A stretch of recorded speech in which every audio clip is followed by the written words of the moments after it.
Hi friends, welcome back to my channel. This is super overdue, but I have my Sephora play box from January. Super epic fail. I thought I would try out the products in here first and then do my video. No, didn't actually get around to trying most of the products in here, and I'll talk about why that is as I'm going through the box, but I have to say I did go to the store and I tried out the idea of like going to the store and learning more about the products, and I will talk to you guys about that experience as well. What we got in the box is the Sephora Green Tea Eye Mask. I have actually used this and I don't know, it didn't really do anything that made me feel like, yes, I must have more of these. Like, it was relaxing, but like it wasn't noteworthy in any way. And I feel like the Sephora masks are kind of pricey compared to other ones that you can get, like the Seventh Heaven ones or the Freeman masks. So I wouldn't necessarily go out of my way to get these, but it wasn't a bad experience. The next thing I have is the Dr. Dennis Gross Alpha Beta Peel Original Formula.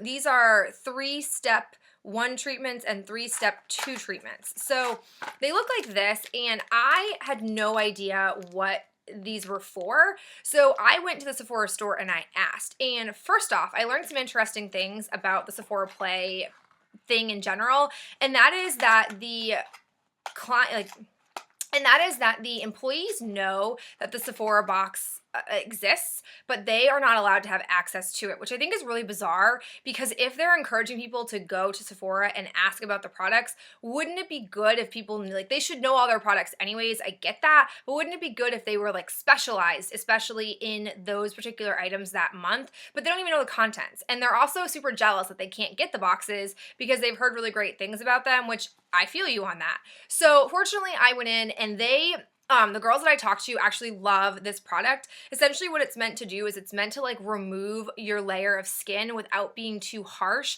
Some girls in there use it twice a day, which I probably won't. Some girls use it just at night. They recommend if you're going to use it at all though, to use it at nighttime because that's the best time for your skin to kind of revive throughout the evening into the morning.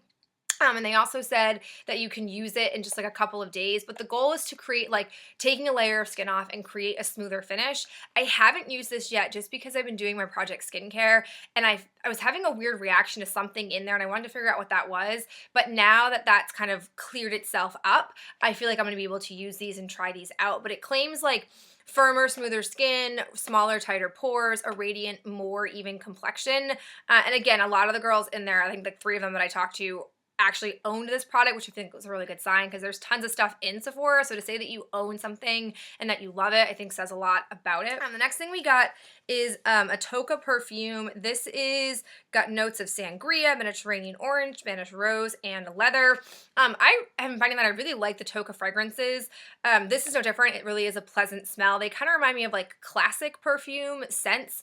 I think that next Christmas, if they have like a little set or like a sample, not like just like a small sample, but if they had like actual like more like deluxe size samples in a kit, I might want to pick that up because I really do enjoy the perfumes.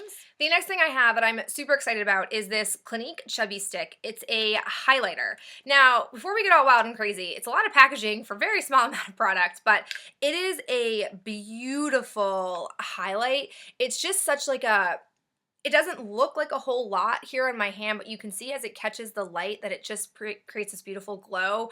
I've used this a couple of times and it is just awesome. It reminds me of the Benefit Watts Up, but not as intense. Like, you're not like, wow, it's a highlight on your face, but more of like, you look like you're lit within. I've never used Clinique beauty products before, but this definitely intrigues me. Not that I need highlighters, but it definitely is an awesome product sample. Even though the packaging is a little insane, I like the product in here. Next up we have the Dr. Brandt Needles No More Wrinkle Relaxer. This is a very interesting product. I know a lot about the Dr. Brandt. I've had a couple of samples of this in a foil pack, which really I don't think is a good way to test this out. I'm excited to be able to try it in this little bottle, but essentially they call it Needles No More because of the fact that it's meant to be like a Botox type reaction without having to insert Botox into your face. I have some fine lines just around like my eye area. I don't know if I can put this around there. I haven't researched that.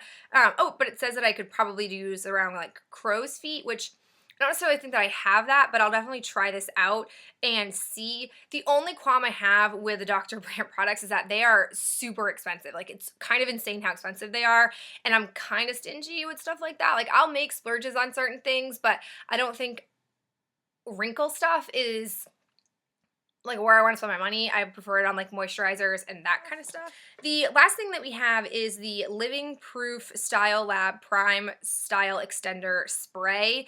I have to say, I've never liked a Living Proof product that I have tried. I found that they're kind of heavier products, but I'll give this a whirl and see how I like it. It is 0.5 fluid ounces, so it's a pretty decent hair care sample. So this is my January box. I know I'm late to the game, but I am at least happy that I went to the Sephora store and talked to some of the women about the products. It wasn't a bad experience. I have found that skincare is where I'm a little basic, I guess. Like, I know like general things about skincare. I don't have the little booklet in front of me, which is kind of a shame, but in the booklet they had like a little wheel and it showed you sort of like when to put certain things on, like what a skincare routine looks like. No joke, there was like 12 steps on this wheel and I was just like, holy bejesus. Like, I wash my face, I put a serum on, I do eye cream, and like I do a moisturizer, but that's not even like all the steps that you can do.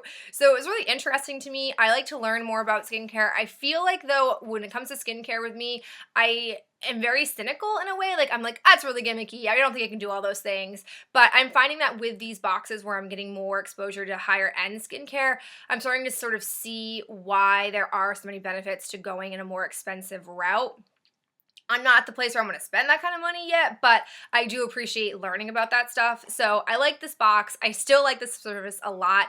I think that it really is the most superior $10 box I've ever received, and it remains a very high quality box. But that's it for me, guys. I'd love to hear your thoughts on this and your thoughts in general about the Sephora Play Box, and I'll talk to you guys in my next video. Bye.